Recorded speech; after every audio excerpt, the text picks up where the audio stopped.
সমান হবে কিয়ামতের একদিন। দুনিয়ার 50,000 বছরের সমান। আপনি কীভাবে সেই কিয়ামতের ময়দানে কীভাবে বাঁচবেন, কীভাবে আপনি থাকবেন?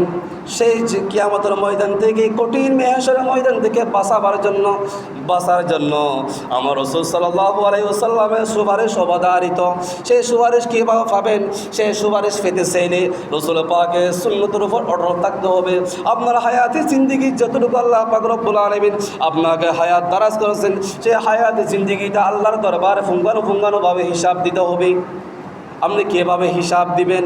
আপনি যদি রসুলের সুন্নত মোতাবেক জীবন অবধারণ করতে পারেন, রসুলের সুন্নত হলো মিসওয়াক, রসুলের সুন্নত হলো টুপি, রসুলের সুন্নত হলো জুব্বা, রসুলের সুন্নত হলো দাড়ি, রসুলের সুন্নত হলো ফরজের আগে স্যার রাখার সুন্নত, ফরজের পরে স্যার রাখার সুন্নত।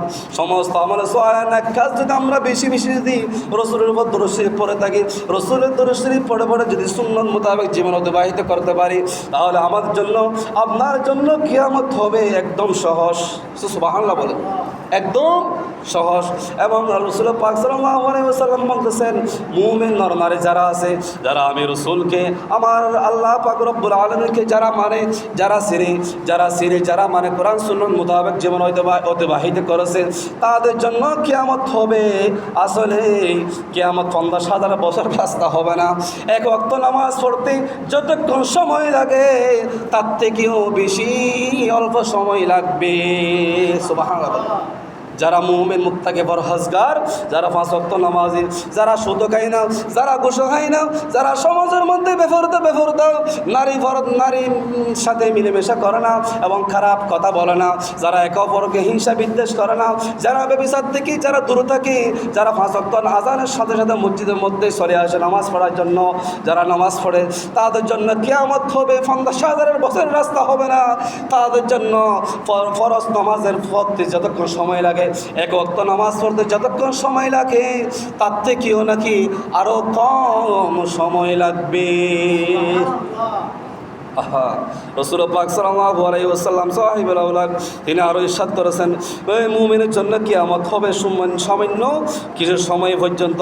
এবং পাল্লার যখন স্থাপন করা হবে, পাল্লার মধ্যে যখন বান্দার আমলনামা মাপা হবে, 99টি আমলনামা পেশ করা হবে। 99টি আমলনামার মধ্যে পেশ করতে করতে আল্লাহ রাসূল সাল্লাল্লাহু আলাইহি ওয়াসাল্লাম ওই বান্দাকে বলবে, ওগো আমার বান্দা, দুনিয়ার মধ্যে তুমি অনেক গুনাহ করেছিলা, কবিরা সবিরা অনেক শিরক বিদআত গুনাহ করেছিলা, কিন্তু তোমার গুনাহ আমি দুনিয়ার মধ্যে ডেকে রেখেছিলাম। কিয়ামতের ময়দানে সেই গুনাহ আমি তোমাকে দেখাচ্ছি, এই গুনাহ একটু দেখে থাকো, তুমি কি এইরকম গুনাহ করেছিলা? তখন ওই বান্দা বলবে, ইয়া রাসূলুল্লাহ, আমি এই গুনাহ আমি করেছিলাম। তুমি কি এই গুনাহ তুমি করেছিলা? তখন ও বান্দা বলবে, ইয়া রাসূলুল্লাহ, আমি এই গুনাহ আমি করেছিলাম। তুমি কি এরকম জানা ব্যভিচারের মধ্যে লিপ্ত হয়েছিলা? তখন ওই বান্দা বলবে, আমিও এই গুনাহ আমি করেছিলাম। রাসূল পাক সাল্লাল্লাহু আলাইহি ওয়াসাল্লামকে ওই বান্দা বলবে, ইয়া রাসূলুল্লাহ, ইয়া হাবিবাল্লাহ, এখন তো আমি তো জাহান্নামে চলে যাব, এখন তো আমি জাহান্নামে ওয়াজিব হয়ে গেল, আমি তো জান্নাতে যেতে পারবো না। এখন আমার যে আমলনামা আমাকে দেখালেন, সমস্ত আমলনামার মধ্যে দেখা যাচ্ছে একটা সওয়াব আমি দেখতে পাচ্ছি না। আমার 60 বছর, আমার 50 বছর, আমার 90 বছর হায়াতে জিন্দেগির মধ্যে আমি কখনো একটি ভালো কাজও কি আমি করি নাই। ইয়া রাসূলুল্লাহ, যা কিছু আমাকে দেখালেন আমি তো এখানে দেখতে পাচ্ছি আমি গুনাহবাদী কিছু করি নাই। ইয়া রাসূলুল্লাহ, আমি কি গুনাহ করি নাই? আমাকে দেখুন জাহান্নামে পাঠিয়ে দিবেন, আমি দেখুন জাহান্নামে চলে যাব। রাসূল পাক বলবে, ও আমার বান্দা শোনো, আমি রাসূলুল্লাহ রাহমাতুল লিল আলামিন নবী, আমি তোমার গুনাহকে দুনিয়ার মধ্যে আমি ডেকে রেখেছিলাম, যেভাবে আখিরাতের মধ্যে ডেকে রাখবো। কারণ তোমার একটা আমলনামা আমার কাছে জমা আছে।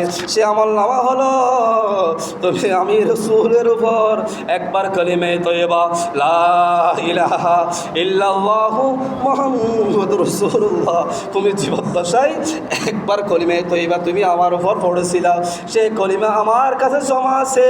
ওই কালিমার ভারে তোমার সমস্ত কবিরা সবিরা শিরক বিদআত সমস্ত গুনাহ মাফ করে দিয়ে তোমাকে আমি রাসূল সুপারিশ করলাম, তোমাকে জান্নাতে আলা মাকাম দান করা হবে।